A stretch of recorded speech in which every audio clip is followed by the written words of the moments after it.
Good morning. Time now is 8:18. Looking at a foggy start to the day, but temperatures in the 40s, not so bad, at least temperature-wise. Behind me, you can see this is our East Greenwich camera looking at least the trees up close with the fog in the distance, a lot of clouds out there, and that's going to be the theme for today.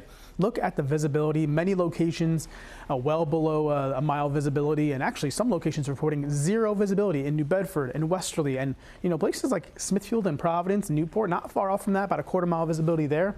Here is Providence, and really can't see a whole lot besides part of the roof where our camera is located at Kettle Point.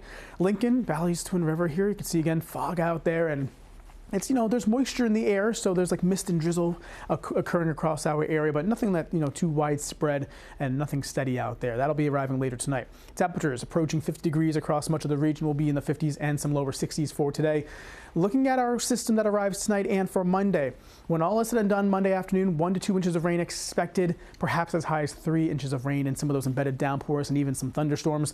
The winds will be gusting as well starting this afternoon and especially later tonight, 35 to 45 mile per hour gusts, maybe even up to 50 mile per hour gusts possible, and then some flooding potentially in those low-lying areas, so be careful driving Monday morning, especially for that commute.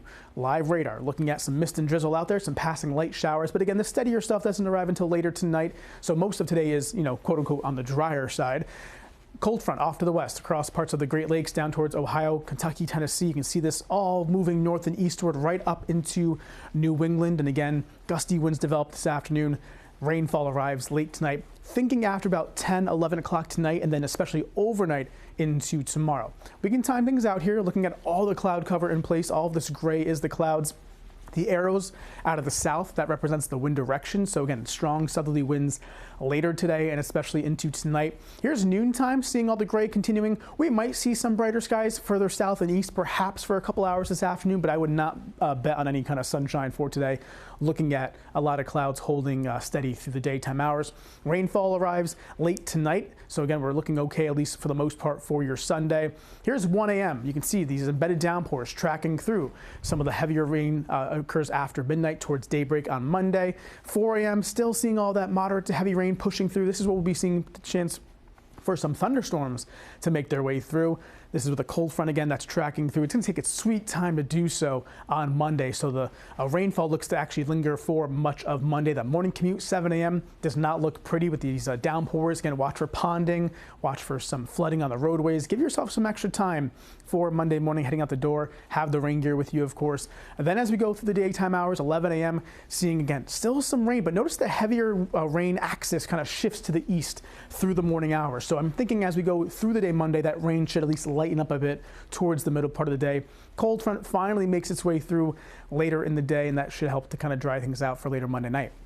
How much rain are we talking about when all is said and done? Again, late Monday, 1 to 2 inches of rain, a good possibility. Looking at maybe the chance for some higher amounts in some localized spots because of those downpours pushing on through. And again, gusts as high as about 50 miles per hour. 7-day forecast for you. The good news is after all this rain and messy weather, we do have a couple nice days shaping up for Tuesday and Wednesday. Temperatures there mid to upper 50s, even near 60 on Wednesday for St. Joseph's Day. And of course, spring arrives Thursday at 5:01 in the morning. So certainly going to be having a spring feel for parts of next week.